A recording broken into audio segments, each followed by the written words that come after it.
여러분 영화 좋아하십니까? 네. 많은 분들이 영화를 좋아해요.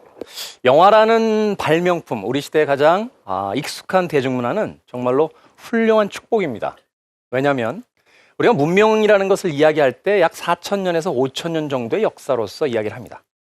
그런데 영화가 발명된 것은 불과 100년이 조금 넘었을 뿐이에요. 쉽게 이야기해서 문명사 5,000년이라고 봤을 때 이 영화라는 대중문화를 즐길 수 있었던 사람은 불과 100년 정도밖에 되지 않습니다. 100년 정도의 역사를 가진 이 영화는요, 많은 사람들에게 사랑을 받았습니다. 그래서 이 영화를 만드는 사람들은 어떤 이야기, 어떤 새로운 이야기, 또 어떤 기발한 이야기를 들려줄 때 관객들이 좋아할까를 늘 연구해 왔어요. 그리고 나서 또 한 번의 의미를 갖는 행위로서 그 영화가 우리가 살고 있는 지금의 시대, 그리고 그 시대 속에 살아가고 있는 사람들이 어떤 생각을 하는지를 자신의 영화 속에다 담아내려고 했습니다. 극장에서 2시간 동안 깔깔거리고 슬퍼하고 행복해하는 것만으로 그치지 않고 그 영화 속에 담겨져 있는 이야기를 읽어낼 수 있다라면 우리가 어떤 시대를 살고 있고 또 우리와 같이 살고 있는 사람들은 어떤 생각을 하며 살고 있는지를 알아볼 수 있다는 거죠. 그래서 영화는 아주 재미있는 대중문화이면서 우리 시대를 아주 날카롭고 정확하게 보여줄 수 있는 멋진 매체이기도 합니다. 최근 몇 년 동안 나왔던 영화를 중심으로 해서요, 그 영화 속의 감독과 또 작가들은 어떤 이야기를 담고자 했는지, 또 그 이야기를 통해서 우리 시대가 어떤 시대이며 우리가 어떤 생각을 하며 살아가고 있다라는 것을 보여주려고 했는지 지금부터 찬찬히 한번 찾아보는 시간을 가져보도록 하겠습니다. 대학의 교과 과정 같은 제목을 오늘 여러분들께 하나 가지고 왔습니다. 120분의 1이라는 것이 바로 제목입니다. 이렇게 부제를 달아봤어요. 영화를 이해하는 결정적인 1분, 우리 시대를 이해하는 영화의 1분. 120분의 1이라는 단어가 이제는 좀 설명이 됐을 것 같아요. 2시간 가까운 영화 동안 한 장면, 1분의 장면을 우리가 완벽하게 읽어낼 수 있다면 120분의 영화를 모두 다 이해할 수 있는 아주 놀라운 일이 벌어지기도 하고요. 또는 그 1분을 통해서 우리가 살고 있는 시대를 이해하는 그런 아주 멋진 의미들을 읽어낼 수도 있습니다. 감독과 작가들은요, 자신들의 영화를 만들 때 그 영화 속에 아주 결정적이면서도 멋진 장면, 그리고 의미가 있는 장면들을 만들기 위해 노력합니다. 그러나 이 사람들은 아주 장난꾸러기라 그것을 직접적으로 보여주지 않아요. 아니, 어떤 감독들은 직접적으로 보여줘요. 막 큰 소리로, 목소리로 이야기를 하죠. 주인공의 몸과 그 소리를 빌려서. 그러나 관객들의 입장에서 누군가가 앞에서 그렇게 강하게 주장하면 오히려 거부반응을 갖고 뒤로 물러서요. 아마 여러분들 일상생활에서 비슷한 예들이 있을 거예요. 그렇죠? 옆 사람이 뭔가를 계속 뭐 하자, 사자, 뭐 하자라고 하면 왠지 그 사람과 조금 거리가 느껴지는 그런 경험을 하게 됩니다. 그래서 이 장난꾸러기지만 아주 노련한 감독과 작가들은 그 이야기를 슬쩍 숨겨서 영화 속에 감춰놔요. 그리고 아주 영리한 관객들이 그것을 발견해 주기를 기다립니다. 그것이 바로 영화 속에 등장하는 바로 결정적인 한 장면. 프랑스의 유명한 영화평론가이자 감독인 프랑스와 트리포는 이런 이야기를 했어요. 영화를 좋아한다는 것은 같은 영화를 2번 보는 것이다. 여러분들 좋아하는 것을 한 번만 하고 마나요? 맛있는 음식이 어느 가게에서 한다는 것을 알게 돼서 그 집에 가서 그 맛있는 음식을 먹게 되면 어떻게 해요? 다시 가죠. 그렇죠? 그리고 어떤 누군가를 좋아하게 되면 한 번 만나고 마나요? 다시 연락을 하고 약속을 잡고 그 사람 다시 만나러 갑니다. 앞서 제가 처음 질문을 드렸어요. 영화 좋아하십니까? 라고요. 자, 이제 정직해질 시간입니다. 같은 영화를 2번씩 본다 하시는 분들. 소심하게 몇 분이 이렇게 손 올라오고 있어요. 네. 물론 대부분의 분들이 2번씩 본 영화가 있을 거예요. 그러나 모든 영화를 2번씩 보지는 않죠. 그러나 무엇인가를 좋아한다는 행위인 한 영화를 2번 보는 것은 또 하나의 의미가 있습니다. 처음에 영화를 보게 되면 줄거리를 쫓아가고 그 커다란 스케일에 압도당합니다. 그러나 2번째 영화에 들어가게 되면 이미 알고 있는 이야기이기 때문에 장면들이 보이고 그들의 표정이 보이고 숨겨진 이야기들이 보여요. 오늘 이 시간에 여러분들에게 이야기하는 것도 바로 그렇게 영화를 2번, 3번씩 본 사람들의 해석에 관한 이야기입니다. 2013년에 한 편의 영화가 많은 사람들에게 화제가 됐습니다. 알폰소 쿠아론 감독이라고 하는 멕시코 감독이 만들었던 그래피티라는 영화입니다.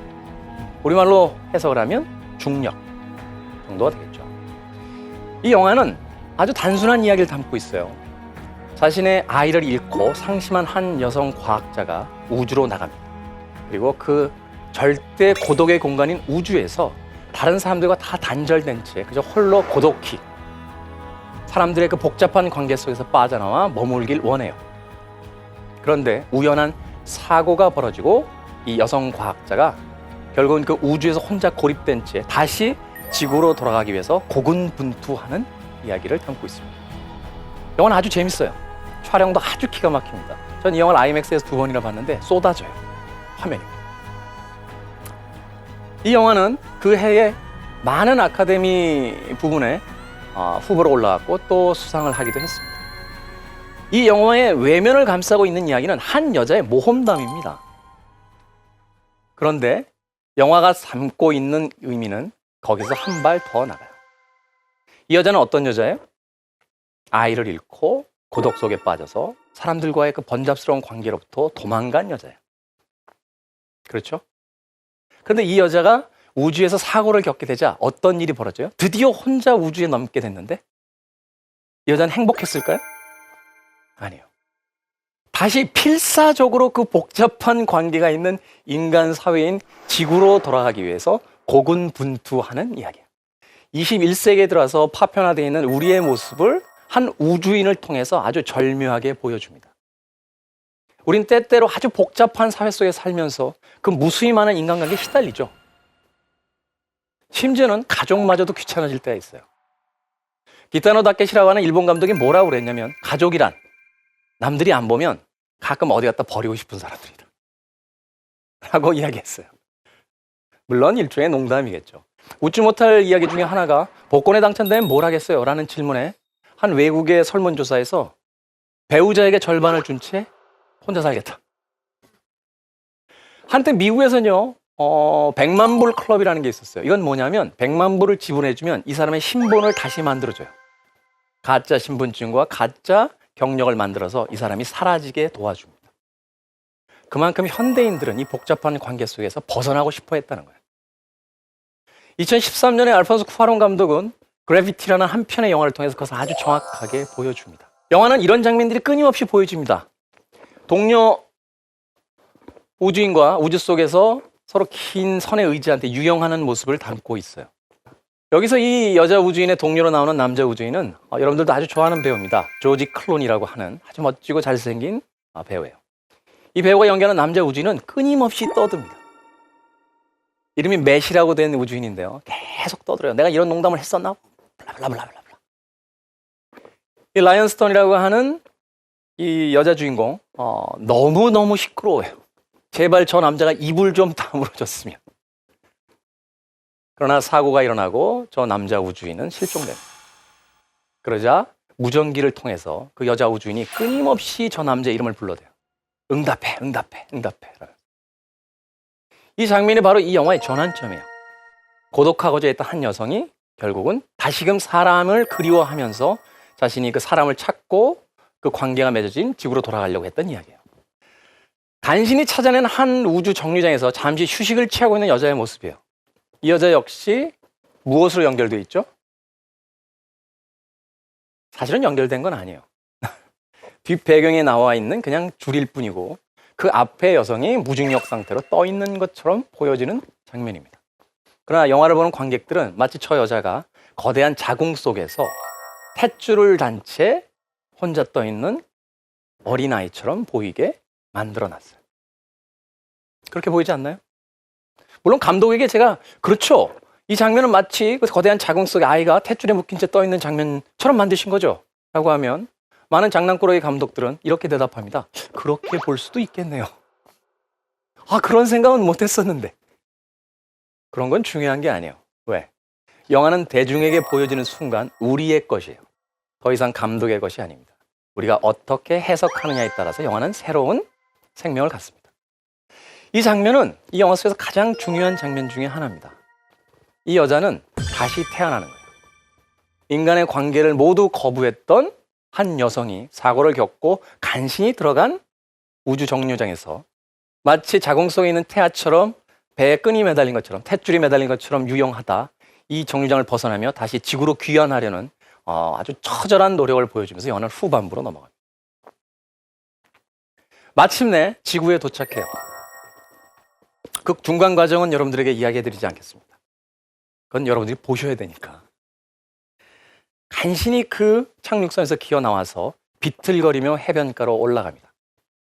그리고서는 다시 일어서려고 할 때 멈칫해요. 우주인들이 우주에서 오래 살게 되면요, 근육이 퇴화된다라고 그래요. 중력이 없기 때문에.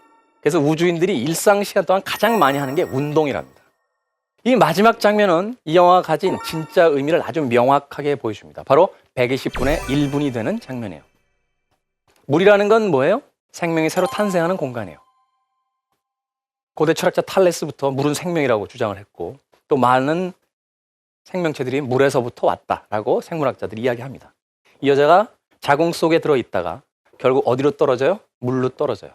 그리고 비틀거리며 해변가로 올라옵니다. 그리고 멈칫하죠. 이 멈칫하는 건 뭐냐면 바로 지구의 중력을 느낀 거예요.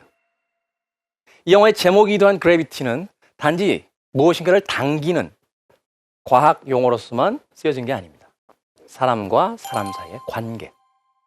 우리들의 삶이라는 건 누군가와 끊임없이 관계를 맺어야 하며 그 관계 속에서 살아가고 만들어진다는 걸 알폰소 쿠아론 감독은 그래비티라고 하는 SF 영화를 통해서 여기도 아닌 아주 지구 밖으로 멀리 나간 우주 공간의 이야기를 통해서 우리에게 2013년에 전달해주고 있습니다. 그래서 이 영화는 걸작이 될 수 있으며 많은 영화 평론가와 팬들에게 열광적인 사랑을 받았던 거죠. 이 마지막 한 장면을 이해한다면 여러분들 이 영화를 다 이해했다라고 생각하셔도 될 것 같아요. 물론 알폰소 쿠아론 감독이 그렇게 만들었는지는 잘 모르겠어요.